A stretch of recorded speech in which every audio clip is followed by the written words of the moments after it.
Selamat datang di pembahasan khusus buat Anda kali ini. Kita mau langsung gali lebih dalam soal smartphone iQOZ 10R. Nih, kita pakai rangkuman sumber yang udah Anda kasih. Misinya yaitu bedah spek kuncinya, harga, sama apa sih yang bikin dia menonjol menurut infonya. Katanya sih dari sumber Anda, ponsel ini tuh kayak nawarin rasa flagship gitu ya. Layar canggih, performa kenceng, tapi harganya kok kompetitif banget. Nah, mari kita lihat lebih dekat. Oke, kita mulai dari yang paling kelihatan dulu deh. Layar sama desainnya gimana? Betul, dari luarnya aja udah oke nih. Layarnya itu AMOLED, ukurannya 6,77 inci, resolusinya HD+, terus yang penting nih, refresh rate 120 Hz. Jadi ya scrolling gitu-gitu pasti mulus banget. 120 Hz, enak di mata tuh.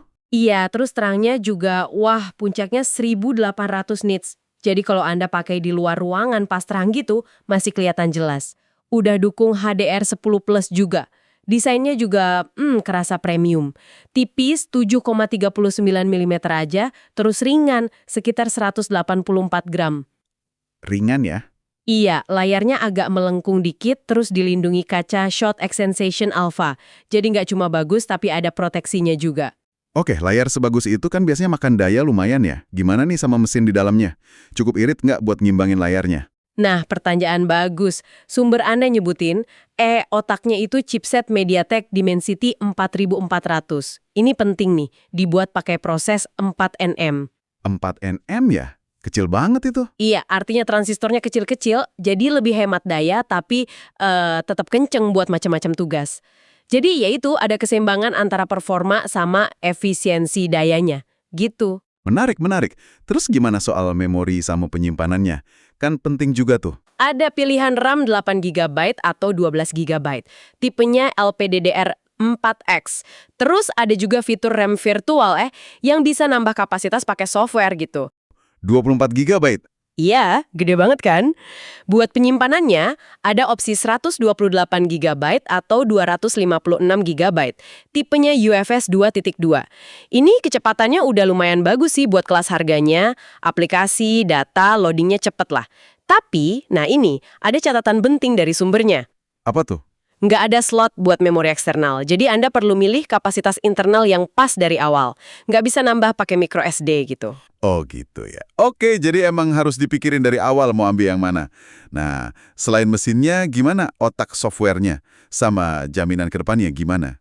Kan ini sering jadi pertimbangan juga ya buat jangka panjang. Ponsel ini udah jalanin Android 15, terus pakai antarmuka Vantage OS 15, ini khasnya iQ kan, bagian dari Vivo Group. Yang juga oke nih soal komitmen update-nya. Sumber Anda bilang, ada jaminan 2 kali update besar versi Android. 2 kali ya? Lumayan tuh. Iya, terus dapat 3 tahun pembaruan patch keamanan. Ini penting sih, biar ponsel Anda nggak cepat kerasa jadul softwarenya, terus ya keamanannya juga tetap update. Oke, performa, layar, software udah cukup meyakinkan. Tapi kan pengalaman visual sama bikin konten itu sering banget bergantung ke kamera ya. Gimana kemampuan foto sama videonya nih menurut sumber Anda? Sumber Anda nggak jelasin lumayan detail nih.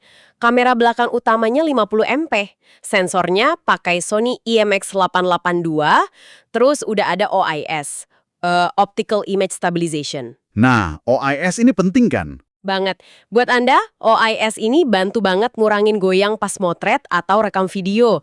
Jadi hasilnya lebih tajam, nggak ngeblur, apalagi kalau cahayanya kurang. Kamera utama ini ditemenin sensor kedalaman 2 MP. Nah, yang lumayan bikin kaget, kamera depannya juga gede resolusinya, 32 MP.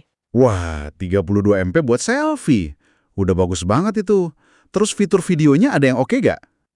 Ada dong, baik kamera belakang maupun depan katanya nih bisa rekam video sampai resolusi 4K. Serius? Depan juga 4K? Iya, depan juga 4K. Ini keren sih, apalagi buat kamera depan di kelas harga segini. Sumber Anda juga nyebut ada fitur AI, kayak AI Erase 2.0 buat ngilangin objek ganggu di foto gitu. Kemampuan rekam 4K depan belakang, layar 120 Hz. Wah, ini fitur-fitur yang pasti butuh baterai badak ya. Gimana daya tahannya? Pastinya, dan kapasitas baterainya emang gede nih menurut sumber Anda, 5.700 mAh. 5.700? Gede banget itu. Iya, di atas rata-rata banget. Harusnya sih bisa tahan seharian penuh buat pemakaian normal, bahkan lebih mungkin. Buat ngecasnya, dukung 44W fast charging. Sempat ada info promo 90W di India sih, tapi kayaknya versi sini kemungkinan besar 44W. Tetap cepat kok buat ngisi baterai segede itu. Oke, oke. Jadi dari layar, mesin, kamera, baterai udah solid banget ya buat harganya. Tapi ada satu hal nih dari sumber Anda yang benar-benar bikin saya, dan mungkin Anda juga, penasaran banget soal ketahanannya. Ini kayaknya bukan cuma tahan cipratan air biasa aja kan? Nah, ini dia nih bagian yang menurut sumber Anda jadi pembeda utamanya. Ponsel ini tuh nggak cuma punya sertifikasi IP68 yang artinya tahan debu sama air sampai kedalaman tertentu gitu ya. Iya, IP68 udah biasa lah ya di beberapa kelas menengah. Betul lebih lagi. Dia juga punya IP69, artinya tahan semprotan air bertekanan tinggi plus suhu tinggi. Terus, ditambah lagi standar militer MIL STD 810H. Ini buat ketahanan guncangan atau benturan ringan. Wow, tunggu dulu. IP69 sama standar militer di kelas 3 jutaan. Iya, kombinasi ketahanan kayak gini tuh jarang banget di ponsel kelas menengah. Ini level tangguh yang biasanya Anda temuin di ponsel rugged khusus atau ya flagship yang harganya berkali-kali lipat. Wah, gila sih ini. IP69 sama standar militer itu bener-bener game changer ya di kelas ini. Dengan semua spek gila tadi, layar bagus, performa oke, kamera OS, baterai jumbo, plus ketahanan luar biasa itu, pertanyaan besarnya pasti balik ke harga. Berapa sih kisarannya yang disebut sumber Anda? Sumber Anda ngasih perkiraan harganya itu sekitar Rp3.275.000 atau ya di rentang 3,3 juta sampai 3,6 juta buat varian paling dasar yang 8 GB 128 GB pas nanti keluar. 3,5 jutaan lah ya kasarnya. Iya, segitu. Kalau kita lihat gambaran besarnya nih ya, Anda dapat chipset Dimensity 7400 yang oke dan irit, layar AMOLED 120Hz yang mulus banget, kamera utama 50 megapiksel ada OIS-nya, baterai 5700 mAh, plus, nah ini ketahanan IP68, IP69 sama MILSTD 810H. Semua itu di harga 3 jutaan. Ini sih value-nya tinggi banget. Perangkatnya nggak cuma kenceng, layarnya enak dilihat, tapi juga butuh ponsel yang katakanlah super tangguh buat nemenin aktivitas harian yang mungkin agak keras, tapi nggak mau ngeluarin duit banyak banget. Nah, iQOO GZ10R ini, kalau lihat dari sumber Anda, kayaknya jadi pilihan yang menarik banget dan susah buat dilewatin gitu aja. Jadi intinya ya dari rangkuman sumber Anda, iQOO GZ10R ini kayak paket komplit yang menggoda banget. Performa solid, layar keren, kamera mumpuni ada OIS sama 4K, baterai super awet, dan yang paling nonjol, ketahanan tingkat dewa. Gitu ya, semuanya di harga yang ramah banget sama dompet. Betul banget. Nilai jual uniknya yang paling bikin beda dari saingannya di harga segitu ya jelas tingkat ketahanannya itu. IP68, IP69 plus MIL STND 810H. Ini langka banget. Mungkin belum pernah ada malah di kelas harga segini sebelumnya.